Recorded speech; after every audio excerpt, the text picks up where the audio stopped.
சிலர் ஆசைக்கும் தேவைக்கும் வாழ்வுக்கும் வசதிக்கும் ஊரார் கால் பிடிப்பார். ஒரு மானமில்லை அதில் வீணமில்லை, அவர் எப்போதும் கால் பிடிப்பார். எதிர்காலம் வரும் என் கடமை வரும், இந்த கூட்டத்தின் ஆட்டத்தை ஒழிப்பேன்.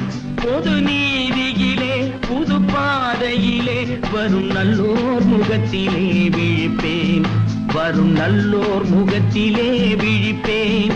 நான் ஆணையிட்டால் அது நடந்து விட்டால் இங்கு ஏழைகள் வேதனை படமாட்டார்.